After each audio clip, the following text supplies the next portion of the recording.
Hello, hello, hello, and welcome to the Blue Oval Podcast. I am Ben Weissel, and joining me, as always, Garrett Zatlin. How's it going, man? Ben, it is almost the conclusion of the Olympic trials, which feels like it's now the actual almost time Yes. where everything actually eases up. I lied the last week, being like, well, now we can finally relax. And then I realized it's like, no, we can't really relax with the trials happening too. So now is the time where from like now until late July, we will actually, I think, get to rest a little bit. A We little bit. should note we're recording this on Sunday, June 30th. So we're gonna talk about the trials, but we have not seen the final day. So there's obviously some things that happened that we do not know yet. So we have seen everything else. So we'll comment on all of that. One other thing I wanted to comment on: zero ratings or reviews on either Apple and Spotify this past week. Now, again, if you're not doing those rating reviews and you're subscribing on YouTube, that's fine. You keep doing that. But I would prefer you do all of them. Come on, like we're in a little bit of I a would prefer that as well. we could Yes, use that'd some be rain nice. here. Yeah, that would be nice. So yes, ratings and reviews. Leave those Apple, Spotify, subscribe on YouTube. That'd be great. I know people don't think it works. It does. So thank you. Thank you. Thank you. Thank you. That'd be great. Um, Benjamin, a lot of different things to talk about today. And I feel like it would be ridiculous if we just did not touch on the trials a little bit. Yes. So here's what we're going to do. We're each going to give a takeaway. We're each going to give 3 takeaways from the trials. And then we will talk a little bit more about everything else going on in the NCAA, especially one big piece of news. Yes. So how about you start? We still have again tonight to go, which is Yep. men's 800 finals, I think women's 1500 finals, and then men's 5K finals. So Yes. those still need to happen. But based on everything that you've seen so far, what are the major takeaways? I think number one has to be James Corrigan. I Mm-hmm. mean, goes from what, ninth at NCAA's, is that right? I think so. Yeah. So he was someone that I think we had as kind of like in that second tier. I think we had him kind of in that Parker Stokes tier, honestly. And Stokes obviously ended up winning NCAA's. I think Corrigan, we thought, had an outside shot of doing that. Didn't have his best race at NCAA's, but had flashed a lot of really good signs throughout the season. Now, did he flash signs of making the Olympic team? I don't think so. No. And then not only finishing third in the Olympic trials, which I mean, sure, that is incredible. Like in that setting against that competition, but you could kind of like it would be easy to say, hey, that was maybe just a little bit of like a fluke, or like Right. it was just like he just peaked perfectly. That one single race, awesome. But no, he goes out and yesterday runs 8:13, which I think I saw was number 5 all time, all record. Like is All that, dates. yeah, all I think dates. it's actually, well, it depends if you count Rono, because Rono's run faster than that twice, and then Yes, like all season. So it's then Julius Korir of Washington State, and then Mark Krogan of Ohio State back in the early 1990s and 1980s. They ran 8:10 and 8:11. So fifth fastest from like performance perspective, but yeah, fourth fastest fourth. collegiate all dates. And I mean the fastest in the past 30 years, basically. Like I mean, Yeah. absolutely incredible. 8:13 was paced for that to make sure he got under the Olympic standard, and he sure did. I have no idea what to, like. Does he just go pro? I mean, it kind of makes sense for him to do so, but he doesn't have like a lot of like NCAA accolades. This is one of the most confounding, fun, like interesting stories that we've seen out of like a distance runner out of the last few years. Just like he was not really on our radar at the beginning of this season, and for him to accelerate all the way to the point of going to Paris is absolutely nuts.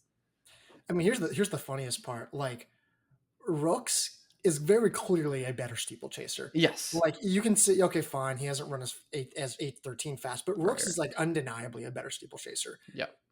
and yet he doesn't have the standard. But now Corrigan has the standard of running 8:13 at Penn, and when someone, so I was actually talking to someone who was actually at that meet, or was going to be at the meet, And they're like, yeah, I mean, they're going for it. And I think we were both like, all right, well, he's not going to get the standard. Maybe he'll get a Yeah. little close. You won't get it. But to run 8:13 is so absurd. And now you're right. It's like, well, is he like next year's national title favorite? I mean, maybe, I guess. Like, I guess you have to be, right? Yeah. Yeah. I mean, if he comes back, which again, like, if I'm him, I don't know if your value's ever going to be higher than it is right now. Gotta get the Like, bag. yeah, exactly. Go just train with rooks, like, and be paid for it. Like, Yeah, you're an Olympian. Like, that's yeah, such a weird. Like, I didn't say that we began the season being like, hey, remember James Corrigan, who wasn't even top 30 at NCAA XC? Hey, he's going to be Olympian. I'd be like, no, he's not. That's not true. the So, amount of money you could have made on just betting James Corrigan is like, if there was all betting those on this, odds, like plus yeah. 4,000. Oh, I mean, they would have been like, yeah, it would have been like something that like the bookies would have been like, yeah, please bet this. This is Yeah, absolutely never please. gonna happen. Like, yeah, it is absurd. I mean, I just can't get over how far he's come and how like naturally he makes it look. He looks so composed, so smooth. It doesn't look fluky at all. I mean, he just looks like he gets better and better every time he touches the track. It's truly one of the most incredible stories for someone to peak like he is at the exact perfect moment after a little bit of a disappointing NCAA race. I'm going to move us off of the steeplechase now because I want to talk about another collegiate Olympian, Sure. and that is Juliette Whittaker. Yes. Okay, can we talk about Athing Mo for a second? Like, Oh man. crushing. And Yeah. here's the thing. She was going to win the Olympic title. Probably. Yeah, she wasn't Or at at the her very best. Like right. she would have medaled almost certainly. I think at the very least she would have been in contention. How about Yeah. that? She would have been in contention to win another Olympic title. Yeah. Here's my thing. I have a belief, and I've believed this before the trials, and I probably, it's like a easier said now than back then. Sure. My belief, though, is that if you are a former Olympic medalist, not qualifier, but medalist, top 3, and you get the standard based purely on time for the next Olympic cycle, you should automatically be in. Automatic. The trials, like in America, should still get their own another 3. I mean, even if they don't, regardless, Yeah. you have proven that you can be among the most elite of elite of elite, and that same season you're like, hey, I'm still fit enough where I can run this. Like, her not being at the Olympics is a sin. It's robbery, and it's also no one's fault either. And that's like you always just want to be like, well, it's that person's fault. No, it's just she just got caught up, just tripped. Like, and that's the worst part. And so I feel terrible. And they have something similar to that with the World Championships, where if Yeah. you win, like you're grandfathered in, and your country gets still the remaining spots, and I don't think it would be crazy to have that same thing for the Olympics, because at the end of the day, obviously Olympics are a competition, but they're also one of the biggest like TV like entertainment factors, like Yeah. all these things, and people are going to tune in for her. Like the average track fan, or not even average, just the average American, has a much better chance of watching and knowing who Athing Mo is rather than anybody else that the US is going to be sending out of the 800. Like, and it's just so frustrating that we aren't going to see her from an entertainment value, from an American standpoint, in terms of wanting to get more medals. It is very, very frustrating. On top of that, so the actual women's 800, Juliette Whittaker advances. She is now an Olympian. What percent chance did you give her to be an Olympian going into this past weekend? Last weekend, I guess. Maybe like 10%. Like and women's 800 is loaded. I mean, you look at the rest of those names. Like we've talked about it all year during the NCAA. There's so many good runners, and then in the US, obviously, you have stalwarts in like Ajay Wilson, Raven Rogers, who have been there, done that. They're kind of nearing the end of their careers, but they still deserve a lot of respect. And then you look at the rest of the people that she's competing, and when you can kind of pen in one person, we thought, in Athing Mo, there's only really 2 spots, and there's a Yeah. lot of people for her to have to beat to do it in order to do that. Yeah, I'm with you. Like I look at this, I would have chosen Akins over her, and obviously Akins made it. Would have Yeah. chose Allie Wilson over Yeah. her. Would have probably chose Michaela Rose, despite I know Yeah. losing to. I know it's like the biggest like middle finger, but like I just think Rose would have on paper thrives better in this kind of more aggressive field, right?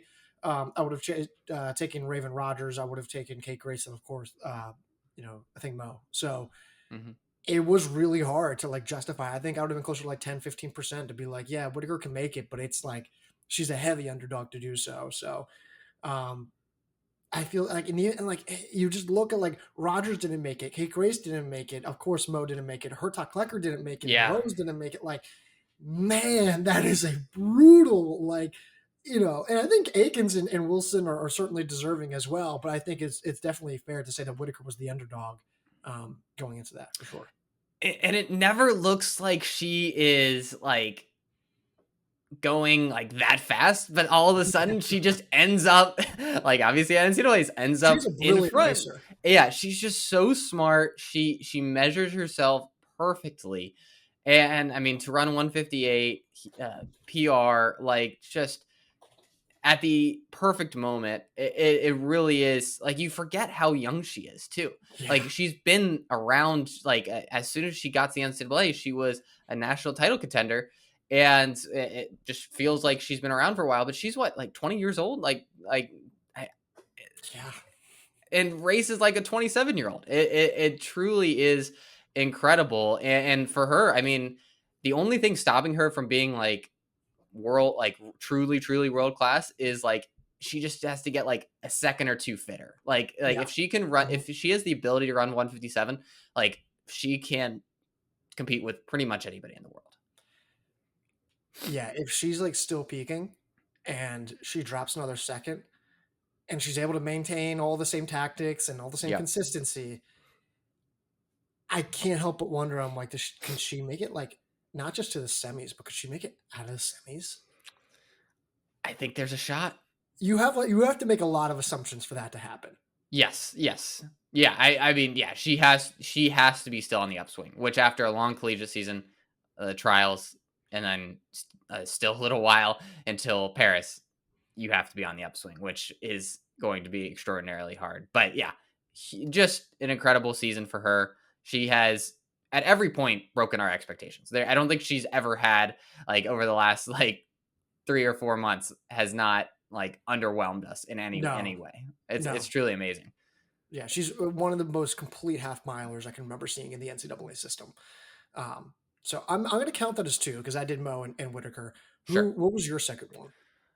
Maggie Congdon, and we haven't seen the women's 1500 final yet. And honestly, it doesn't really matter like how she performs. Like she just ran 402, and like in those semis, those were some of the best like 1500-meter semifinals I've ever seen. Like Yes, those like just I think it was like 10 plus women running 401, 402. Like it was absolutely absurd. And Congdon looks so like composed, under control. She just was like, all right, I'll just sit on this pack and get top 5. Like, and yeah. yeah, I don't if you guys are running She did it on the 401, 402 prelims, too. pace, that's fine. I'll just do it. Yeah, I mean, it looked remarkably easy. Like there was like the announcers never really said her name because she was just like in the pack the whole time, didn't really challenge for the win, but was like just there and never looked like she was gonna fade. I mean, I would not be stunned if she finished in the top like 5 or 6. And for someone that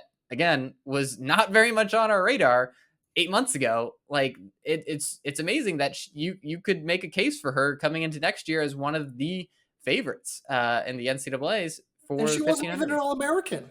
I know it's just a ridiculous like I mean it's very James Corrigan esque. Like if she ends up finishing third, like we're gonna be talking the same kind of thing. Yeah, and like and I hate this whole like point system and like standard. It's the worst.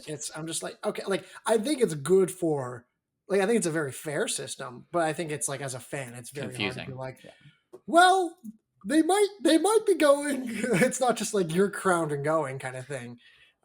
It's like and I've seen this suggested so many times, and it's such a simple solution. If your country has 3 or more people that have the standard, just take the top, like whatever the trials are, just take the top 3 people. Like like clearly your country's good enough to have 3 people in the Olympics, so just allow them to choose how they want them to be selected. However, the federation decides. It's kind of silly. Yeah, I'm looking at this now. I'm trying to figure out what the So what did Congdon run? She ran what? 402. I think she has the standard now. I don't think she is this now. Is it what is it? It's not sure. It's she ran 402.79. The standard is 402.5. Oh, Yeah, that stinks. So, and I'm looking at this. I don't think she's in position based on what I'm. probably not. But again, you're probably going to have to run faster than 402.5 to make the Olympic team. Like it's so yeah. like this discussion is probably null in terms of like she's probably going to have to run faster than that. And hey, yeah, I mean, you guys will know if she's run faster than that by the time you listen to this. And the crazy thing is that look at all the women in the 1500 field who have the standard. It's 1, 2, 3, yes, 4, 5, almost 6, everyone. 7, 8. Like it's a crazy number. Congdon doesn't have it. And here's my other takeaway that I'm now going to transition us to. The women's 10K has 1 woman with the standard. It's 30-40 is the standard. When Parker Volby is still well off the standard. Parker Volby is well off the standard still. 10 seconds. That I'm like, really? Like 30-40? We decided 30-40 is ridiculous standard. 1 woman has a standard. It's Wayne Kaladi, who obviously just won the 10K title this past weekend. But like what? 30-40? We decided that to be the standard. It's just no one has it. No one. Like you look at these names, you're like, wait, how do they not have? Like Karusha Schweizer does not have the standard. Yeah, and I don't know. I'm going. And Volby, it sounds like they think they'll make it like based off of world ranking points. Yeah, it's going to be tight though. It's going to be very, very tight. Yeah. So Kaladi is there. Let me take a look. I don't know if it's updated yet. Yeah, I'll have to take a look. But it's. I think you're right. I think it's supposedly supposed to be pretty tight. Yeah, and the fact that I mean, obviously we follow the sport pretty well. We don't follow the pro as much, but the fact that we're like not sure about a lot of these things, how do you expect the average fan to like know, care, understand a lot of this? Like that, at the end of the day, that's what I keep coming back to. This is supposed to attract fans to the sport, not make another barrier to understanding what's going on. Yeah, I'm looking at this now. I don't know if this is updated. I doubt it's updated for what Volby just ran, but we'll see. So yeah, that's my final gripe about that. What's your final takeaway? So mine's someone that hasn't ever run on the collegiate system, but I really wish he had, and that was Hobbs Kessler. Yes. Like, oh man, if he would have ended up at NAU, man, that would have been wild. He would have been Colin Solomon on steroids. It would have been unbelievable. True. Like, it would have been unreal. I mean, again, we haven't seen him in the 800 yet, but obviously his 1500 meter finals performance was incredible. He ran 143 in the semis in the 800. Brandon Miller ran 143 too. Yeah, he did look good. He looked great. You look great. U.S. middle distance is just like the 800 and 1500 are on the men's side. I mean, the women's side too. Absolutely ridiculous. Like, obviously, made it to the final. Again. And honestly, I was like, okay, the national meet was a fluke, honestly, but lives to make the finals.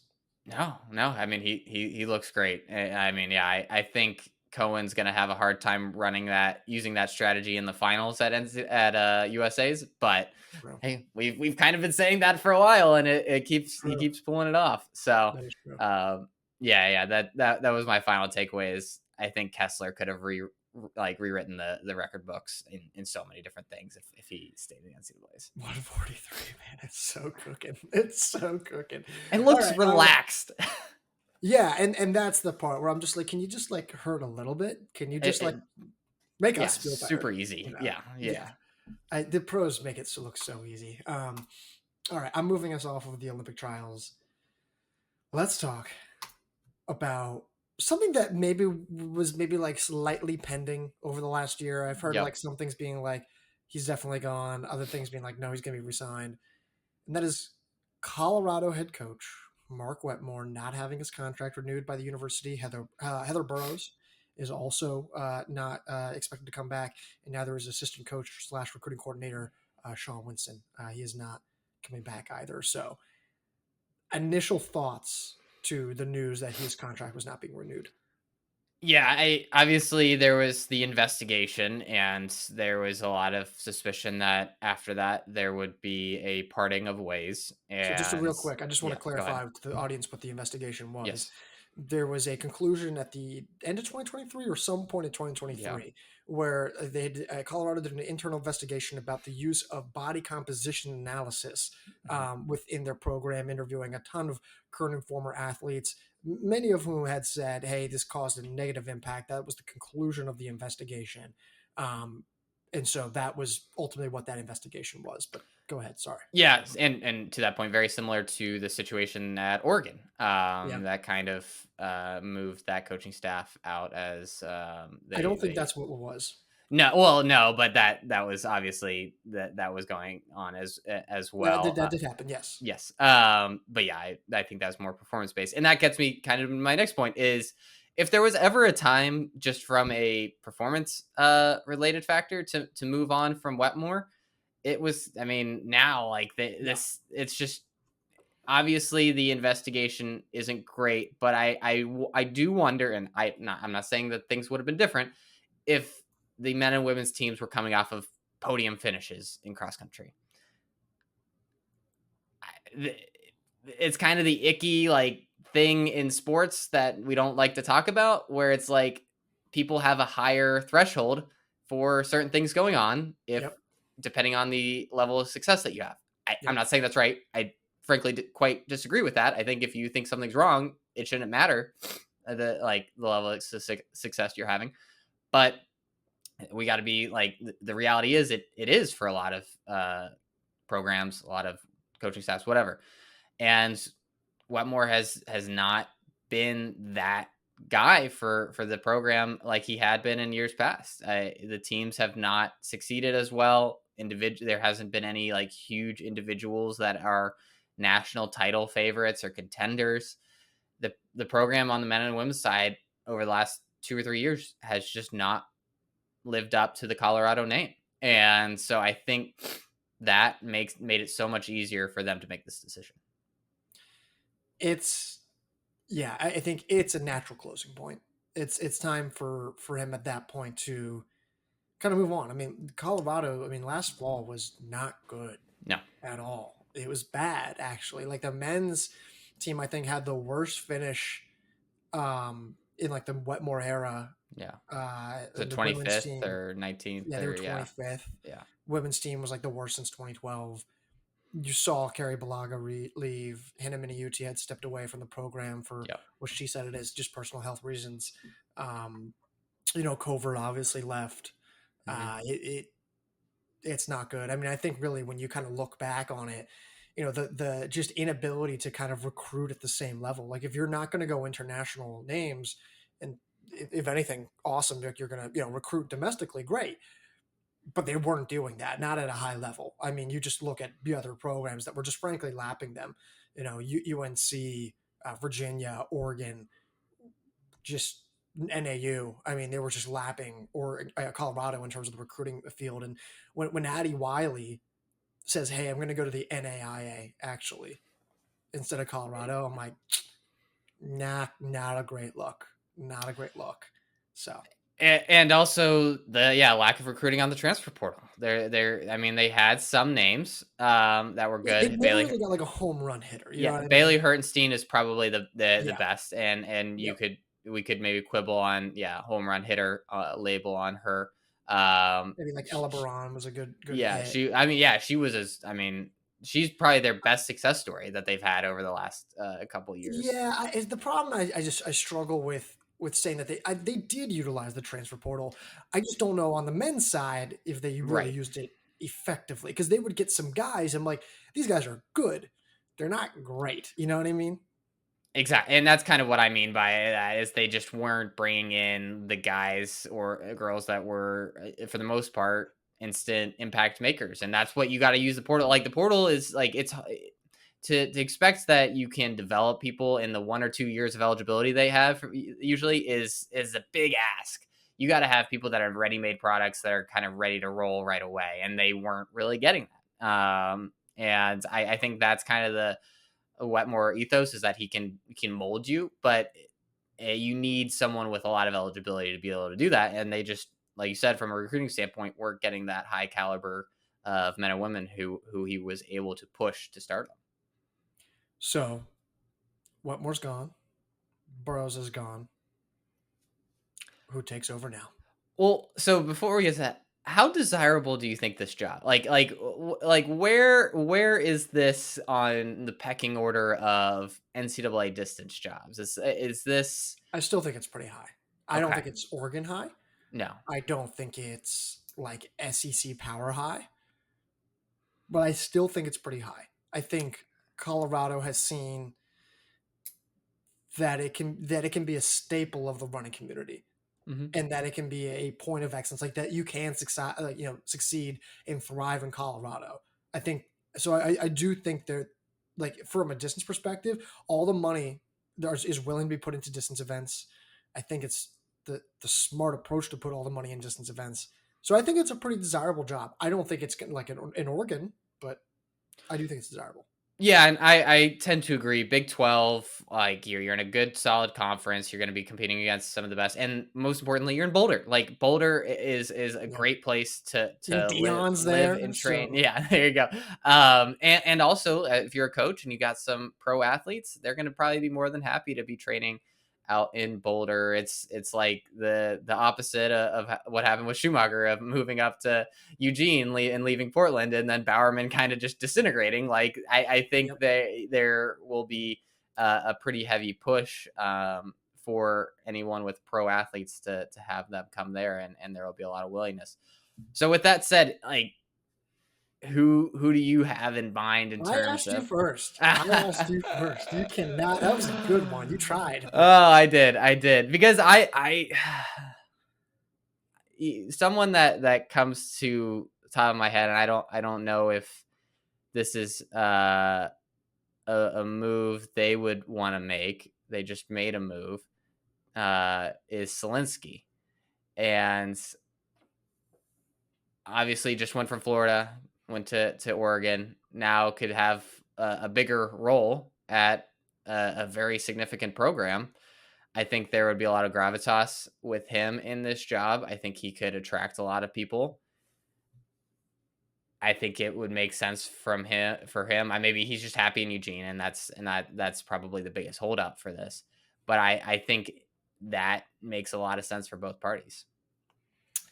I don't dislike that pick. I think that's a good pick.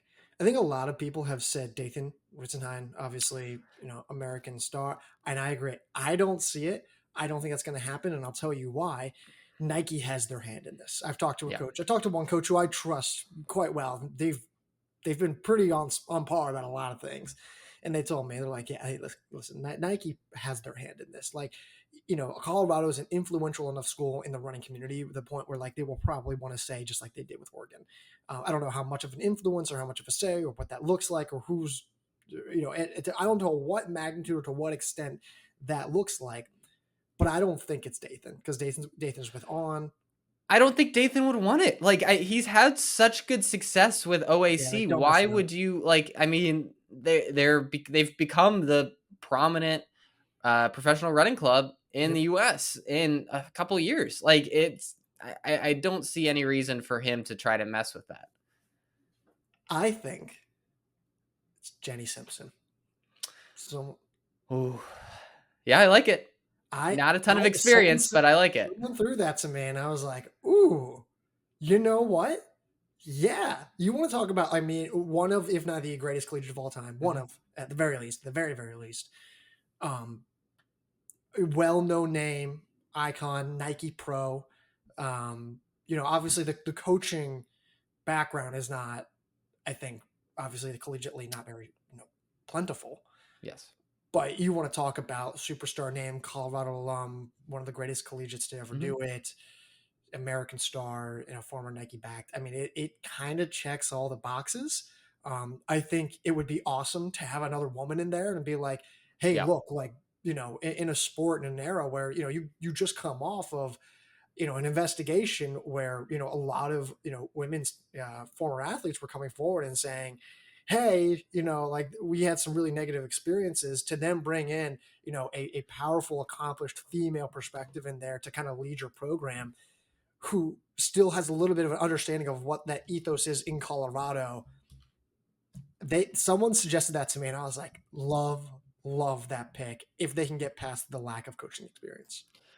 Yeah, I was gonna mention like the Gouchers in that same mold, but the Yeah, Nike connection would probably disqualify them, unfortunately. that's true. Yeah, that's true. I didn't That think about that that. would that would probably be a little problematic. But yeah, I like the Jenny Sims. I mean, we've seen like obviously Shalane Flanagan has moved straight into from running into coaching and Yep. has been extraordinarily successful doing that. And I'm Well, trying to just Flanagan was an assistant coach with Bowerman right, that's what I'm previously, saying. so Like he knows. she went from like straight into Bowerman, did a good job there, and then obviously right into to at Oregon.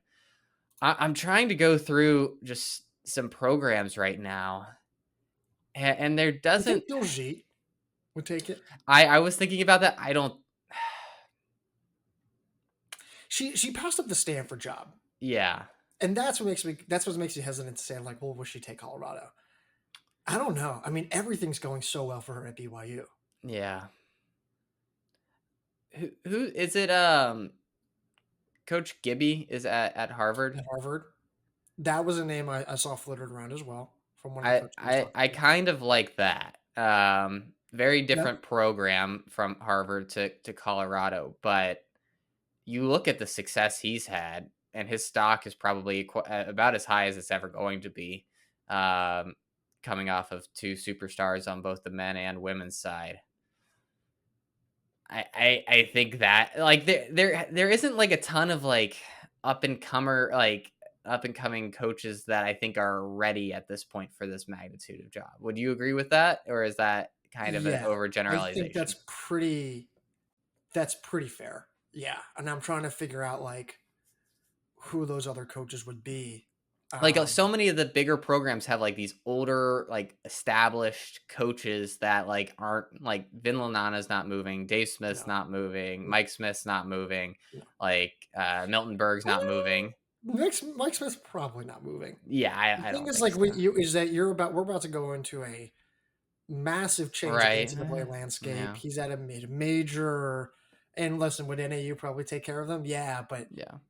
I mean, I trust Colorado resources more than Yeah. NAU's, and it's literally, if you're going to go anywhere other than Flagstaff, Boulder makes more sense. I'm Yeah. not saying Mike No, no, Smith no. is leaving. I wouldn't probably even put money on that or even suggest it be a line, but I'm not like, no, that would never happen kind of Yeah, thing. yeah.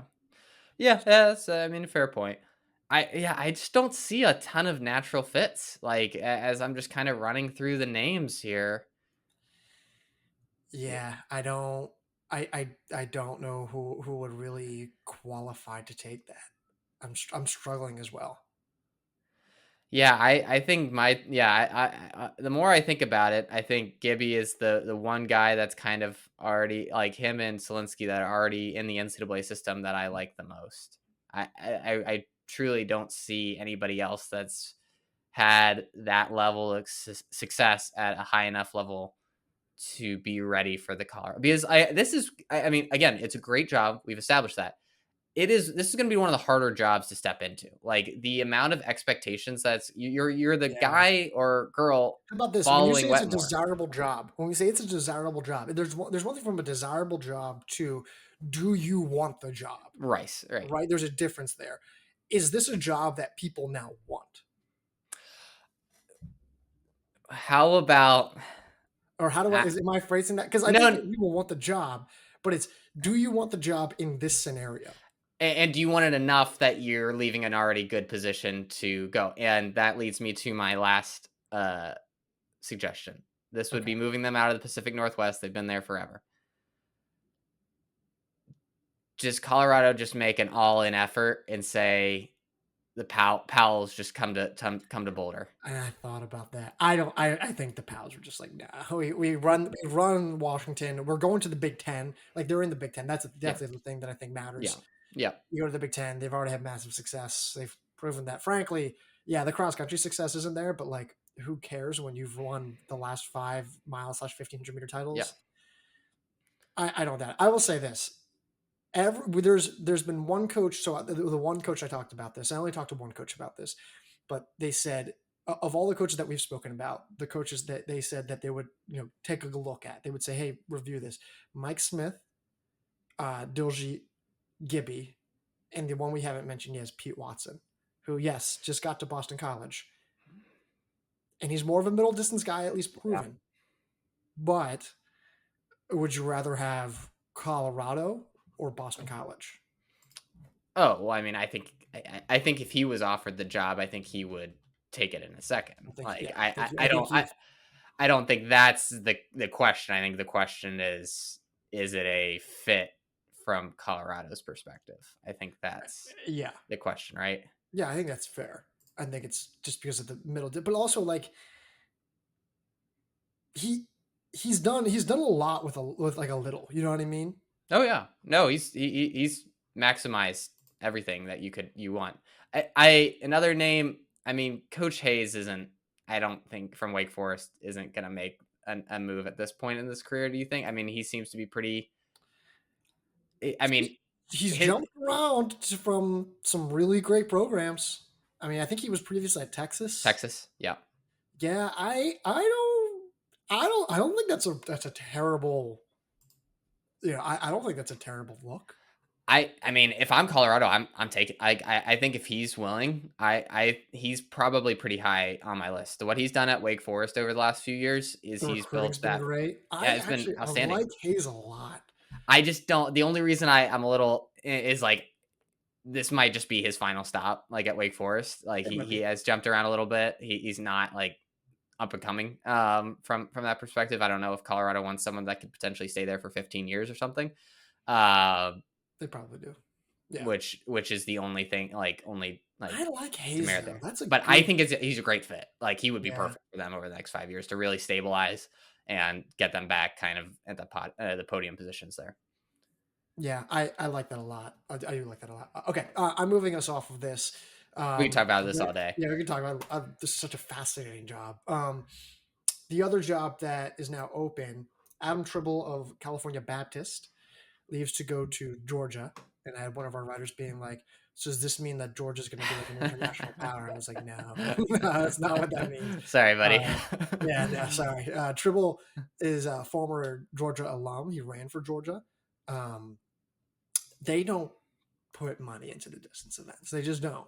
No. I think he wants to go to the SEC because it's the SEC, and because of the Money. changing landscape and the money, and he's an alum there, and like it just makes way too much sense. Yeah. Now the question does become like, are they going to give him any resources at all to work with?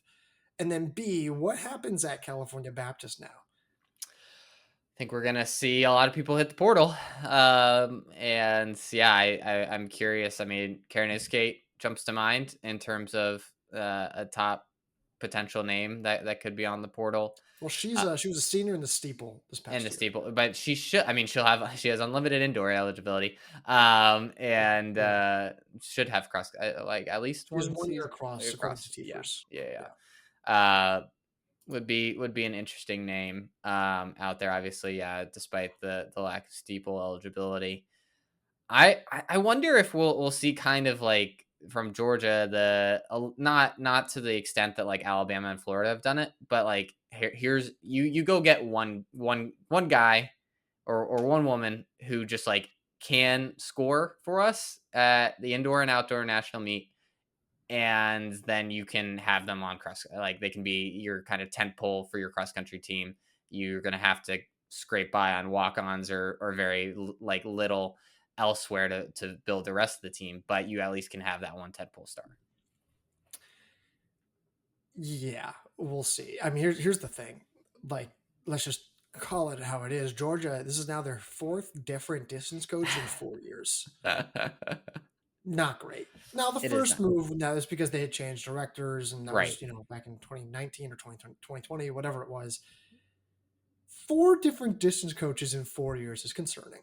Like, you can't And work any way around that. one of those moves, correct me if I'm wrong, was due to what's his name going pro? Why am I forgetting his name? 800-meter runner Oh, from Sumner. yeah, Sumner. Yeah, yeah. Okay, fair. Yeah, because I think I don't know if this was ever confirmed, but I think Pat Henner did follow Sumner to be then his pro coach, Yes. which I He don't could have done both. Yeah. I don't know. Maybe he could have done Yeah. both. Maybe who Yeah. also Pat Henner was the guy who helped Georgetown become really really good. So Yeah. I don't know. I mean, I think sure, but again, 4 coaches 4 years is still not great. Like Tom Torney got there last year, and we're like, good for him. Love Tom Torney. He did a great job at Miami, Ohio. Gone a year later. Now, whether that's personal, whether that's Georgia's decision, I don't know. We Yeah. don't know, and anyone who doesn't actually know should not try to speculate about it. 4 though. You come on. So, yeah, not that great. Yeah. No, I mean, I think if one is going to stick, you would think Tribble will, just from the The obviously experience background and at yeah, Georgia and obviously the success that he had at CBU, and clearly he can recruit. Like I mean, it's been on the international side, but so he's going to have to be able to turn that to domestic. But he does seem to be able to identify talent and actually get them to come to CBU, and I think he should be able to do that just as easily at Georgia. Whether or not he has the money, we'll see. That is definitely a much bigger mystery. Let's move on though to a program that does have money for some big time distance athletes, and that is the University of Alabama, who is signing Dismas Lokira Korir. Comes in with some stunning PRs. So I'm just gonna say the times. Should I say the times at altitude, or do you want me to say the converted times? you could say both. Okay, so 5K, he's run 13:56 at altitude, converts to I think 13:26. Yeah, Um, roughly. Yeah, 10K, he's run 28:36 at altitude, converts to 27. 28:44. Or yeah, and converts to like a 27 27:22. 22. Yeah, so very very Oh, good. he has run 28:36. That's yeah, 28:36 according to the future champs announcement. Uh, Oh, his IAAF profile then did not get updated until recently. Interesting. so So pretty it's like a pretty little. good. It's under 27:20. Yeah, Yeah, so very very fast. to say the least. So we've confirmed with Alabama that Kiprop is coming back. That Chariot is coming back. I couldn't believe Kiprop was coming back. Yeah, that's pretty wild. And then Dennis Kipruto, their 10K national qualifier, is also coming back. Now Carson Berrien, their 846 steeplechase is coming back, 847 maybe, and now they add this guy. How do we view Alabama for this fall? It's hard because to put them in like a specific box, because they could go if things hit, like if everything hits, and they kind of need all 5 of their guys to hit, right? It can't, they don't have like a ton of depth here. Everybody has to run well in the day. Like podium finish, absolutely no problem. If they don't, I think this is, you're talking more of like, hey, you're a top 10 team. Like I think they should be, depending on how well Korir comes in, and I think he has the potential of being a top 10 individual right from the get go. You think he's going to be a top 10 cross country name this fall? I think he could be. I mean, you not only look at his times, his finishes in cross country are very very good against some very good competition. I mean, I think he has that kind of potential. He was 40th at the Kenyan cross country championships. which isn't a horrible result, like in a Kenyan cross country Not championships. great. It's okay. Like, I don't think I'm tapping him Okay, as a top fair 20. enough. I'm definitely not. I mean, listen, like, with guys like that, I mean, these guys who are new to the NCAA, ton of eligibility, clearly raw talent. Could they, erupt for huge performances? Sure, totally.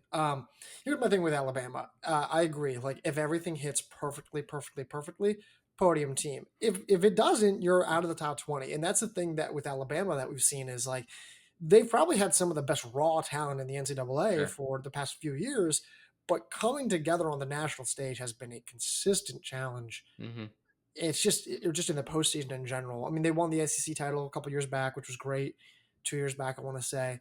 I just like it all depends on the depth, right? And like it's funny because like the math says like you actually don't need like a ton of depth to be great on the national stage. But you also then like if you want to be a podium team, like your stars have to hit. Like they have to hit. And with Alabama, it just doesn't feel like all their stars always hit on the national stage. They just don't. Yeah, I mean, Kiprop has to be like a top 15 guy. Like, he has to be like that. Like, he just has, and he, Cheerio has to be a top 20 guy. yeah, and I mean, Kiprop has the talent. Like, we've seen him do it. Like, we've seen him in separate in different cross country races. We've seen him on the track. He just has to kind of put it together at the national meet and do what his talent indicates that he can. And yeah, I mean, I'm probably higher on Korir than you are. And I think that if those three guys can be all top 20 guys, then yeah, it doesn't really all that much matter where those four or five spots are. They're going to be top 10. But they have to hit and they have to hit hard, like very, very well. Like it can't be like, oh, we got 30 to 35 finishes. Like that's not good enough. Like they have to be top.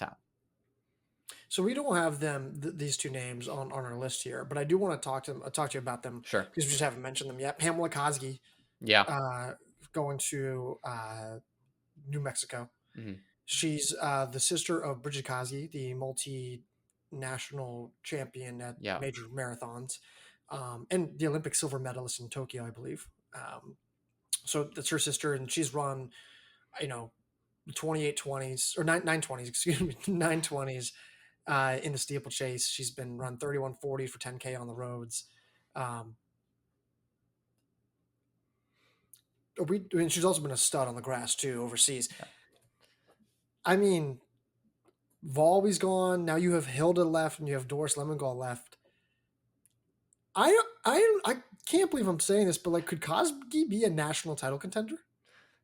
Yeah, I mean, you see what the success Lemongol had right away. I mean, it wouldn't surprise me if she has very similar impact based off of those times. I mean, and obviously she's running royalty with her sister. Like she's gonna know she's not gonna come in surprised at the level that the NCAA is at. Like is. It is going to be a very comfortable transition in terms of like racing for her. I think that should be pretty. And you've seen what New Mexico has done integrating Heptum Samuel like right away. They're going to be able to figure out how to get the best out of her immediately, I think. All right, and now I'm transitioning off of her. I know we're only just highlighting some of these names, but we'll talk a little bit more about some of the transfer portal entries soon here. The final name there is Emedy. How do I say this here? Emedy Kiplimo Ruto that LSU added. 336 man. Yeah. 1,500 meters. According to LSU, he has 1 or 2 seasons of indoor and outdoor, and he has 4 cross country. Here's the thing.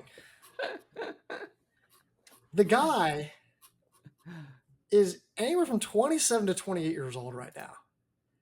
And if he uses all of his cross-country eligibility, he could be up to 32 years old when he finishes his eligibility. I'm sorry. No. That's like if I decided to go back, I'll go, Ben, I'm actually going to quit the podcast, fulfill my dream of running for Virginia Tech. Goodbye. Like, I mean, come on. Come on. I mean, the funny thing is, you're like that is past prime for for a 1500-meter raider. Like he is going to be. This is as good as he's probably going to be over the next year or two. I don't know about that, but I mean, No, like, that's like middle distance runners like that. Your peak is like 27, historically, 29. Like, I mean, historically. that is like, and that's kind of the funny thing about like this is like there's you kind of lose some marginal value when you get to this point. Now, in terms of like his aerobic fitness and cross country eligibility, he's only going to get better. Like that should only This is be. assuming that he uses his cross country Yeah, right. eligibility, which we're not even sure he will, right? But like, do you know I told my friends this? I was like, we were on like on the way, we were like going to like a friend's like birthday or whatever. We're all in the car, and I go, and they're like, "Oh, what's going on in the track world?" I go, "Well, LSU signed a 28-year-old is going to be a freshman in cross country." They're like, "I'm sorry, what?" Like, I was like, "Yeah." I was like, "Guys, it's like me going back to school, and like when I'm 32, my teammates are 18." I felt extraordinarily old. I was when I was what would I have been 24 when I was Yeah. in my last year at Belmont and like talking to 18-year-olds. I'm like, yeah, I'm planning a wedding. I'm gonna be moving. I'm gonna start a job. And these kids are just like wide eye looking around at like freshmen like and or like college kids and being like, oh man, wow, these Yeah, guys are this is so mature. overwhelming. Like, wow, this is. And I'm like, you guys, like, it's just you're living on a different planet. It is like I And can't listen, and like, imagine. and here's the deal: if he had ended college at 28, okay, it's still pretty old, but Yeah, like, okay, yeah. whatever. Like, We've kind of seen that before. Like, it's okay, happened. whatever. You know, and at least at BYU, like, you know, people want to give them crap all the time. At least they are out there serving for like a It's a greater legitimate reason. cause. Yeah, It's a legitimate reason. It's religious based. Like, and it's not like they're like doing hard training at the mountains, like on these mission trips. It's not like what this is at all, you know. And so, like, but there's just a different, like, when you are 28 years old and a freshman in cross, which who's to say he'll even use all of that. I'm sorry, I don't can't. I'm not exact. I don't just like. I'm not necessarily like against him for this, right? Like if I'm him, I'm right. like, oh wait, so I get Take free advantage of the education? opportunity. Yeah. Yeah, like what? Like what is he supposed to do? Say no? I just at some point it's like, come on. So just me. Let's move on to some individuals hitting the transfer portal, and prime among them is Rivaldo Marshall, the current Iowa Hawkeye, who is the reigning indoor 800-meter champion, has a boatload of eligibility. Three, is that right? 3 seasons for indoor and outdoor. That's what I'm reading in our article. That's probably that's That two, I seems think. too much. Yeah, I think two I think that was is right. yeah. Yeah, that's Because it's supposed to be two. yeah, because he had a year in JUCO or 2 years in Yeah. JUCO, and then yeah, obviously was excellent this past year for Iowa. He's been one of the more interesting 800-meter runners in the country this year. I think that there's some pretty obvious landing spots for him. Chief among them, do you think he would make the transition from Iowa to Iowa State? I Is don't think that it's impossible. Like I don't think it's unrealistic to say that because he went to Iowa CC, right? he then went to Iowa. Iowa State is just a better middle distance program, which is a big statement considering how good Iowa is as a middle distance Yeah, program. I don't think it's impossible. I think it's unlikely. I'll say that. yeah. So the other names, the other schools that I think we should consider here would be A&M, because A&M for any 800-meter runner. I think Virginia Tech is also it would be an interesting for him to pair up with Nick Plant. I think that makes a lot of sense. And then Georgetown. Georgetown, obviously, they can add. He can run along their crew. Be with Tanoma Sasa as well. Any other schools that kind of jump out for you? We said A&M. I think Texas. Yeah. No, like I think an SEC school. I think like a Florida, Alabama, Georgia.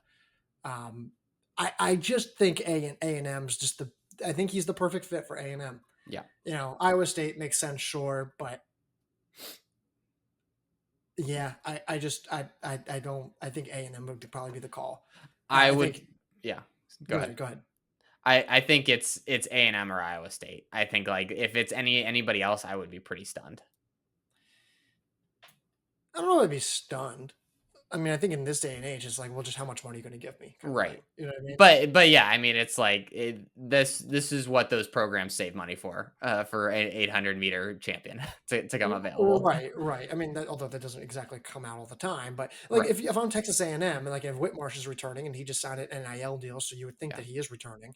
Um, is do you have Kamar for Carson, you Hmm. have Sam Whitmarsh, and you have Caden Norris already. Yeah. So I imagine there's a good amount of money between those three. Sure. Can you? It's Texas A&M. I just assume they have the I money. think they could. Yeah. I'm sure they probably could, but that's Yeah. just me. Yes, you're right. A&M or Iowa State. All right, let's move on to another 800-meter runner hitting the portal, and that is Abdullahi Hassan of Wisconsin. 1 season of eligibility for indoor and 1 season for outdoor. He's run 146 before he has been an All-American, or I think he's been an All-American in the indoor season, I believe. And has been a consistent standout in the Big Ten in the 800 meters. Been a great DMR piece as well. I Yep. think he's honestly that's been probably his some of his best performances have been in that DMR. Where do you think he makes sense? I mean, 1 year of eligibility for a guy who's kind of been a fringe All American. It's not. I don't necessarily know if some of the top 800-meter programs are going to be like spending a ton of money on him. Yeah, I think Georgetown makes a lot of sense. They've brought in Canadian half milers Sure. before, international half milers before. I think Tim McKierney's now out of eligibility. You want to try to bring in now, like they're a team that also utilizes the DMR very heavily. Yep. You probably want to try to add another like top tier veteran who's been on the national stage before, 2-time All American individually, to pair with Gabriel Angiano and Tinoda Batsada. I think Georgetown's actually a really sneaky good fit. I remember Georgetown brought in 1 or 2 stud like Canadian half milers before in previous years, so I actually think Georgetown would be a really good fit. I like Virginia. I think Sure. Cohen's going to be gone, right? I He's think he'll be out of gone. eligibility. Um, they've obviously been able to get him to the next level. I think this is a situation for Hassan where I think a change in scenery will probably be very beneficial for him. And I think Virginia would probably look to see him as a possible replacement for Cohen moving forward. And I think he would be pretty happy at Virginia with the coaching staff and the past accolades that they've had with that program. Yeah, I mean, and that's the other I think team that Connor had written down there. Yeah. So yeah, it's at some point when you get to these top tiers of the 800 meters, it's hard to not just say the same 5 Yeah. schools, but slight change up slash maybe not even a little bit of change up at all. Evan Dorenkamp, Yep. the 1500 meter All American, and he's run 355 in the mile, 148 over 800 meters. He's in the portal from Penn State. Where do you like him to head to? I want him to go to Washington. This is a big move, obviously from East Coast to West Coast. But you mentioned obviously his chops in the 1500 meter. He's very good in the 8 as well. I think they could use. I mean, obviously Washington's going to lose. They've lost Hauser. They've lost Wascom. I think he would be like a perfect sparring partner for Nathan Green in terms of Yeah. like they just their skill sets match up pretty well. Dorenkamp obviously not as good or hasn't shown the same kind of strides that Nathan Green has. But I think that makes a lot of sense for both parties. It can kind of give that Washington roster another year to kind of develop that next group of middle distance standouts. I think he could be like and I don't think they would necessarily need to like break the bank for him. I think they could maybe be getting him at not quite as high a price as someone like Rivaldo Marshall or someone like that. I don't know. I still think for Dorenkamp, if like the right school is going to give you, like someone's going to give Yeah, you that's enough. true. That's Like, true. yeah, someone's going to be like, no, we will take you, especially because Yeah. his cross eligibility is still pretty strong. And I actually want to double check. Does he have eligibility left? He's not expected to have any outdoor track eligibility left. Yeah, that's 14 the issue. first. That's what Connor wrote. I believe it. So maybe the eligibility is so tough nowadays. But Yeah. if that's true, if he doesn't have outdoor track eligibility, only indoor, I mean, that's a Yeah. little tricky. I would love to have him in a Virginia Tech singlet. Yep. I think he'd be great. Ben Thomas now fully takes back over again. You know, you get a 1,500, 800 guy. They've brought in grad transfers just like him before. Great kind of like, again, counterpart to Nick Plant, who's been a phenomenal 800-mile guy for them as well. I really, really like, Dorenkamp potentially in a Tech singlet. I think that would be a great, great fit. And I'm trying to, you can also kind of look at all the guys who Thomas has developed. I mean, it's Mhm. Pat Joseph and Vinciati and Neil Gorley and Drew Piazza and Cooper Tier and Cole Hawker and Charlie Hunter and Reed Brown. And like, if I'm beginning Nick Plant now, and if you can see how I'm beginning to go down the list and like, you're like, that guy matches Dorenkamp's skill set. Yep. That guy matches, that guy matches, that guy matches. I'd like Virginia Tech. Yeah. Ciati had a absolutely great 1,500-meter race at the Olympic Amazing. trials that like heartbreaking, like Yeah. honestly, and pretty much any other year he makes the team. Real quick. So you said Washington. Yeah. Washington's going to be a Big Ten school now. Mhm. Do you think Dorenkamp would then be like, hey, I am going to go now to what is now going to be a newly opposed rival, conference Yeah. rival? That's gosh, that's so absurd. I don't. I If this don't was think. like a Ohio State or like a Wisconsin, Yeah, or I like a think Michigan. it's fine. Like it's not like those programs are in like different spots in their progression anyway. I think it's not as if like he's going to be the reason why Washington beats Penn State in like a cross country race or like an indoor like I don't know. Yeah, I get what you mean. Yeah. So I think and like the fact that they're not like established rivals, maybe in like 10 years they're like that's a bigger issue, but right now that it is absolutely not. So that's a good point though. We're gonna see some wild stuff over the next Yeah, year. I just never know. Yeah. So yeah, All that's right. it. Yeah. Do we? Well, Let's no, let. actually, do we one more? Do you want to talk Okay. about Yasin Sado? Can we talk about him? Yes. Go ahead. Transfer portal entrant. No outdoor track eligibility, which is very important considering that he Yes. just ran something crazy fast in the steeplechase. I mean, he was, I think, fifth at the 8:22. trials. Yep. I think he actually might have run. Did he run something faster recently? He Maybe. ran 8:17 at the Penn Summer Showcase. He was second in that gosh. James Corrigan race. Oh my gosh. So 8:17. But here's what I don't understand. He doesn't have outdoor track eligibility. So the core value of his resume now shifts to cross country. Yep. He was 73rd, I believe, in cross country at the national meet, but that was frankly an outlier compared to what he had done throughout that previous season.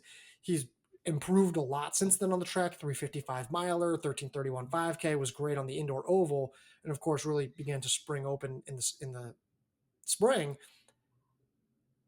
But why? Like, what's the point of leaving Virginia? How many cross country teams are going to be that much better than Virginia this year? They would have been great with him this year. He can't really add any steeplechase value if his T-first profile is correct and he's run 4 championship spring seasons that count towards your eligibility, not COVID discontinued, but they count. I don't really understand what the point was other than, hey, like Virginia doesn't have my master's degree I'm looking for and I'm trying to get my degree paid for. It's the only thing I can think of. Yeah, or it's just like, hey, they don't have a full scholarship for you, waiting for you for your last, like for your 5th year or whatever. Yeah. Like, yeah, I mean that's I think that might be it. It's like, hey, like, and so finding like a fit for him is really hard because like, yeah, who's going to give him that for a season of cross and indoor? that is a high level program. It's like you're probably talking about some more mid major ish programs, or some like high, like, or I don't some know if he'd go to like a mid-major. or some Power Fives that aren't like hugely like competitive at the moment. I think Tennessee would love him. I think he'd be the perfect Tennessee guy. They'd be like, hey, we need someone who can add great scoring value on the grass. Sure. Even if he's a 1-year rental, like we'll take a 355 miler for the DMR that we'll inevitably put together on the indoor oval. Yeah, that's true. I think that's probably a great fit. I know Furman never does this, but Furman. Yeah, Furman would be. You want to talk about teams that, maybe lose a little bit of firepower, could use the veteran in that kind of southeast region there, not a direct conference rival with Virginia. It's Florida State kind of transfer as well. I don't know if anyone's gonna be looking at Florida State with after. Could Arkansas go after him? Ole Miss, Arkansas. Ole Miss, maybe. Yeah, maybe.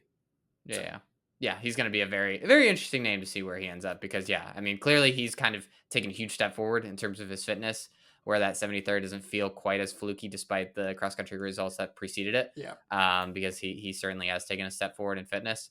But yeah, obviously his greatest utility is in the outdoor season. That's what he unfortunately does not have. But yeah, there's plenty of other transfers that we could talk about, but we're gonna wrap it right there. This was really interesting. Obviously, a ton of stuff going on. Things will calm down a little bit, but there's still going to be a lot of transfers, a lot of probably coaching moves. There's a lot of shoes to drop in terms of open coaching positions, and then once those get filled, there's going to be even more. There's going to be more. Another one that probably opens up, and so on and so forth. So it's going to be a busy summer. Yes, it will. Yes, it will. Yeah, I can't wait for summer rankings. Those are just beginning to we're getting coaches back to us. We're getting information flowing in. I'm excited. So we're going to be sitting down soon. We're going to be putting together those lists soon. We're going to be going back and forth, and I'm sure I'm going to get a call from Ben being like, you put them where? So I know how these conversations work. But in the meantime, rating and review, please. Apple, Spotify, subscribe on YouTube. That's all I got, though, outside of that. All right. Well, until next week, Garrett, I'll talk to you.